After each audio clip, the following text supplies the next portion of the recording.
Greater Noida waste के एक व्यक्ति ने रोजाना 2 से 8 हजार रुपए कमाने के चक्कर में 52 लाख रुपए गंवा दिए। जालसाजों ने पीड़ित को रोजाना कमाई का लालच देकर पैसा निवेश करने के बहाने ठग लिया। पीड़ित ने साइबर क्राइम थाने में मामला दर्ज कराया है। हालांकि जब उसके दोस्त ने उसे चेतावनी दी तो पीड़ित ने जालसाजों को और पैसे नहीं दिए। दादरी नोएडा गाजियाबाद विशेष निवेश क्षेत्र के रूप में एक नया नोएडा विकसित करने की योजना है। यह नया शहर दादरी और बुलंदशहर के 87 गांवों की जमीन पर बसाया जाएगा, जिसमें पहले चरण में करीब 3000 औद्योगिक इकाइयां संचालित होंगी। इस शहर की कुल आबादी 6 लाख होगी, जिसमें से 3.5 लाख प्रवासी होंगे। यह पानी, गंगा जल और भूमिगत जल से प्राप्त किया जाएगा। यमुना प्राधिकरण के मुख्य कार्यपालक अधिकारी डॉक्टर अरुणवीर सिंह का कहना है कि रेरा में पंजीकरण होते ही भूखंड योजना लॉन्च कर दी जाएगी। भूखंड योजना इसी महीने लॉन्च होने की संभावना है। आवासीय श्रेणी के लिए प्राधिकरण का भूखंड दर 25,900 रुपए प्रति वर्ग मीटर है। लोगों को मौजूदा दर पर भूखंड खरीदने का मौका मिलेगा। नोएडा ग्रेटर नोएडा में निजी स्कूल वाहनों की जांच के लिए सोमवार से विशेष अभियान चलाया जाएगा। परिवहन विभाग की टीम स्कूल बसों और वैन की जांच करेगी। नियमों का उल्लंघन करने पर वाहनों को जब्त तथा उनका चालान किया जाएगा।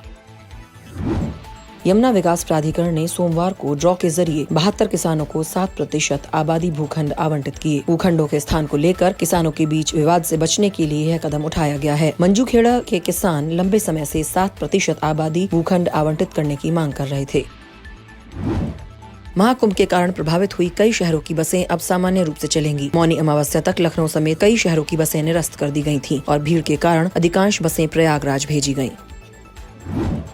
ग्रेटर नोएडा वेस्ट की कई सोसाइटियों में बीमार पड़ने वालों की संख्या बढ़ती जा रही है। कई सोसाइटियों के लोग पेट दर्द, उल्टी और लूज मोशन की शिकायत कर रहे हैं। सोसाइटियों में डर का माहौल है। माना जा रहा है कि दूषित पानी की सप्लाई की वजह से ऐसा हुआ है। नोएडा थाना 58 पुलिस ने 16 साल बाद 25,000 रुपए के इनामी आरोपी को गिरफ्तार किया है। वह 2 साल के बच्चे की हत्या के मामले में फरार था। 2009 में मासूम बच्चे को बिजली का झटका देकर छत से फेंक दिया गया था। अमित विश्वास की मौके पर ही मौत हो गई थी। पुलिस ने आरोपी को गिरफ्तार कर जेल भेज दिया है। नोएडा इंटरनेशनल एयरपोर्ट के पास लोगों को एक बार फिर घर बनाने का मौका मिलेगा। यमुना अथॉरिटी अगले 3 महीने में एक और आवासीय भूखंड योजना लाने की तैयारी कर रही है। यूपी रेरा में योजना के रजिस्ट्रेशन की प्रक्रिया शुरू कर दी गई है। रजिस्ट्रेशन के बाद ही भूखंडों की संख्या का पता चल सकेगा।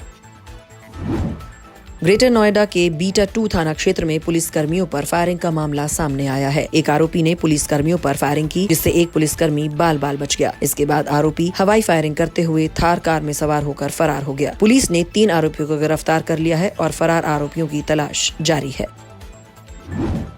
ग्रेटर नोएडा में इंडिया एक्सपो मार्ट के आसपास ट्रैफिक जाम की समस्या को दूर करने के लिए प्रयास तेज कर दिए गए हैं। नासा पार्किंग से एलजी गोल चक्कर तक जाने वाली 1400 किलोमीटर लंबी सड़क को 6 लेन का बनाया जाएगा। यह सड़क अभी 4 लेन की है।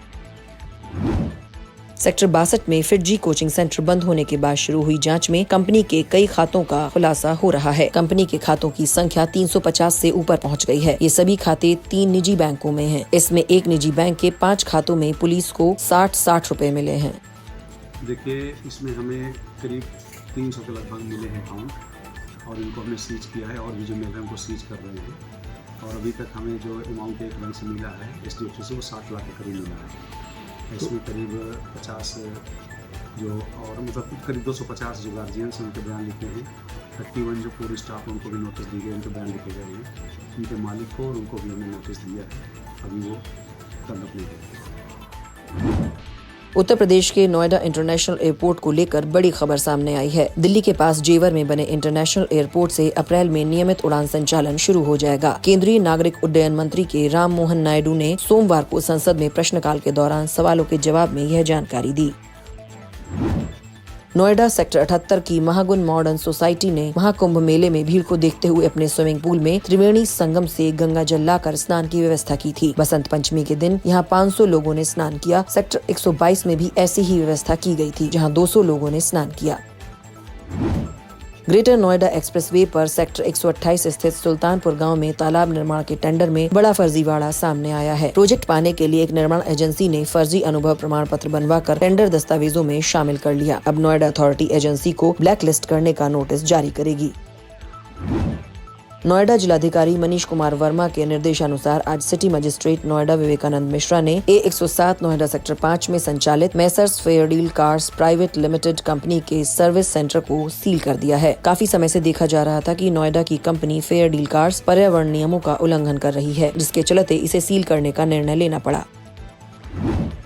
ग्रेटर नोएडा को विकसित करने के लिए ऐसा मास्टर प्लान तैयार किया जा रहा है जो निवेशकों को यहां आकर्षित कर सके। नोएडा इंटरनेशनल एयरपोर्ट के व्यावसायिक संचालन से पहले ग्रेटर नोएडा प्राधिकरण ने शहर के विकास की तैयारियां शुरू कर दी हैं। प्राधिकरण के मास्टर प्लान 2041 में ग्रेटर नोएडा को नोएडा एयरपोर्ट का प्रवेश द्वार घोषित किया गया है। नोएडा प्राधिकरण के मुख्य कार्यपालक अधिकारी डॉक्टर लोकेश एम प्राधिकरण के अधिकारियों की कार्यप्रणाली से नाराज हैं। सोमवार को उन्होंने नोएडा के सेक्टर 166 और सेक्टर 167 का निरीक्षण किया। यहां उन्होंने पानी की लाइन के लिए खोदे गए गड्ढे को खुला देख नाराजगी जताई और जलकल विभाग के वरिष्ठ प्रबंधक का वेतन रोकने के आदेश दिए। सेक्टर 62 स्थित संस्थान परिसर में IMS के महानिदेशक professor doctor Vikas Dhawan, DIA dean professor doctor MKV Nair के साथ संस्थान के शिक्षकों व विद्यार्थियों ने बसंत पंचमी का पर्व बड़े हर्षोल्लास के साथ मनाया। इस अवसर पर मां सरस्वती की स्तुति की गई तथा सभी के जीवन में ज्ञान, विद्या व बुद्धि की कामना की गई। घटना नोएडा के सेक्टर 21A स्थित नोएडा स्टेडियम के गेट नंबर 5 की है। यहाँ सोमवार को लोगों को कूड़े के ढेर में 6 महीने का भ्रूण मिला। मौके पर पहुंची सेक्टर 24 थाना पुलिस ने भ्रूण को कब्जे में लेकर पोस्टमार्टम के लिए भेज दिया है। पुलिस आसपास लगे CCTV कैमरों की मदद से भ्रूण को फेंकने वाले की तलाश कर रही है।